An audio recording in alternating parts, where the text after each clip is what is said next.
Olá a todos, muito bem-vindos ao nosso canal Triconstitucional. Eu sou a Prof. Carô e escolhi para a gente iniciar os nossos diálogos aqui no canal o tema do Supremo Tribunal Federal. Não podia ser diferente, porque na matéria do direito constitucional podemos dizer que esse é o tema que está sendo mais debatido em todos os cantos desse país. Parece que todo mundo entende um pouquinho sobre o Supremo Tribunal Federal, pode fazer críticas às suas decisões, e a pergunta é: será que nós conhecemos mesmo a estrutura do Supremo Tribunal Federal? Será que nós sabemos quais são as suas funções? Como compõe-se a estrutura atual do Supremo Tribunal Federal? E todos esses debates serão feitos ao longo de muitos vídeos aqui no nosso canal. A minha proposta do vídeo de hoje é trazer basicamente aquilo que você precisa saber enquanto estrutura, forma de composição e a função mais básica do Supremo Tribunal Federal.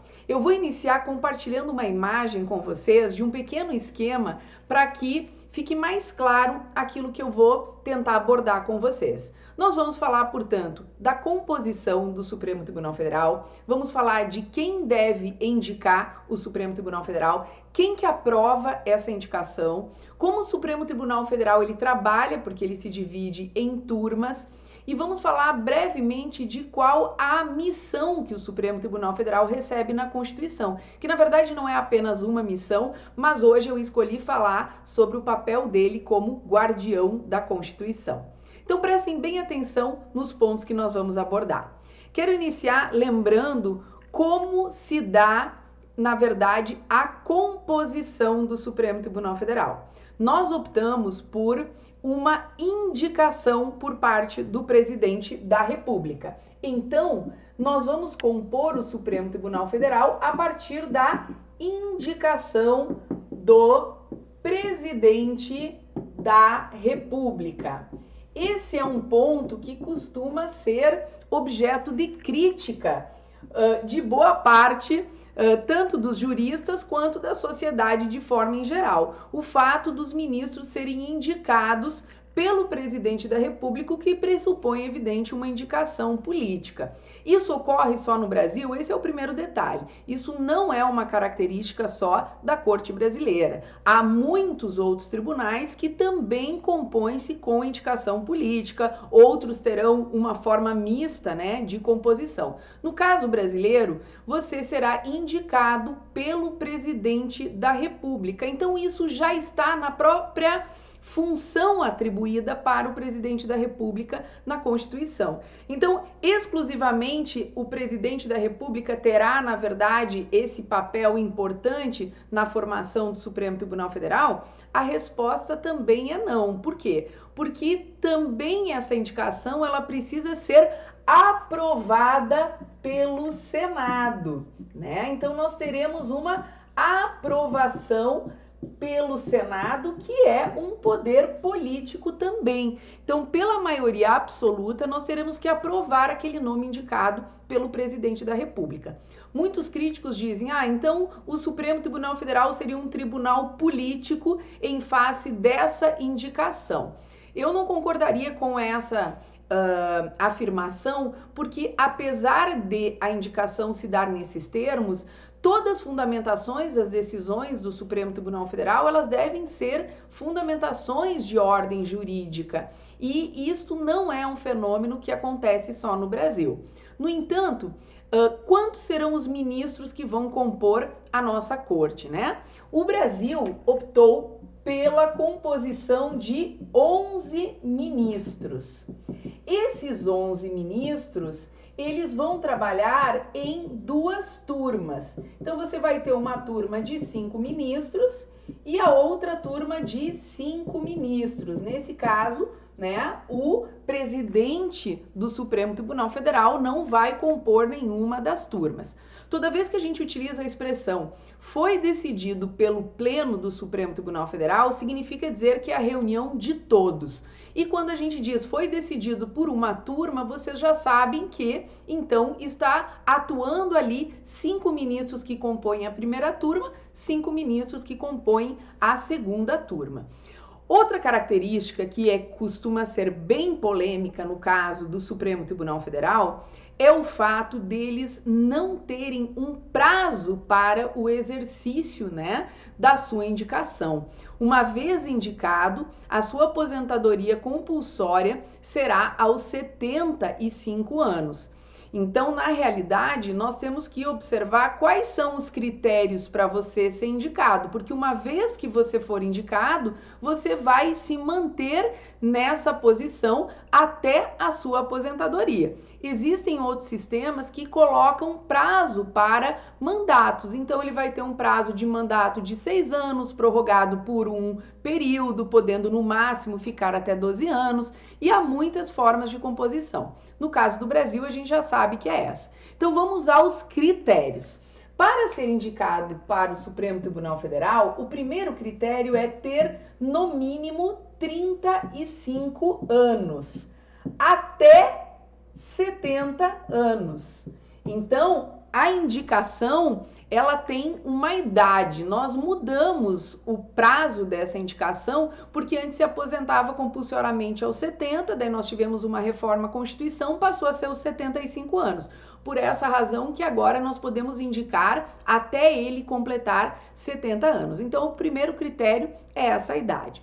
Depois nós vamos ter um critério que é uma conduta ilibada. O que seria uma conduta ilibada? A gente sabe que é um conceito, de certa forma, aberto, mas é a ideia de que ele, então, não tenha uma vida pregressa, que ele tenha uma condição moral, né? Uma condição que justifique a sua própria indicação. Então, aqui nós vamos falar em conduta ilibada. A Constituição, ela não vai definir o que isso significa. Isso, na verdade, seria apreciado no momento em que há indicação por parte do chefe do Poder Executivo, o presidente da República, e que depois pode ser confirmado lá naquela sabatina que ele vai passar pelo Poder Legislativo. E depois nós temos o notório saber jurídico. E o notório saber jurídico também, em tese, vai ser atestado naquele momento da sabatina. Não há uma exigência de que ele tenha que ter um mestrado, um doutorado, um número de obras publicadas ou uma carreira por parte da magistratura ou mesmo do magistério. Não há nenhum nível de exigência nesse sentido, muito embora, historicamente, nós vemos que as indicações dos ministros do Supremo, em geral, eles têm uma boa formação acadêmica, alguns advindos da magistratura, outros advindos do magistério, outros advindos da advocacia. Então, né, são variadas as formações, ok? Mas o primeiro ponto a ser observado é que não se gere essa confusão que você precisa ser da carreira da magistratura. Você não precisa ser juiz para ser indicado ao Supremo Tribunal Federal, perfeito? Então, nós podemos entender que o Supremo Tribunal Federal, ele é aquele que, em última instância, ele vai interpretar a Constituição. Não é a única função dele ser guardião da Constituição, mas eu diria que é sim a principal, porque ele é a última palavra em termos de interpretação constitucional. Então vocês vão ouvir falar muito do Supremo Tribunal Federal como guardião da Constituição.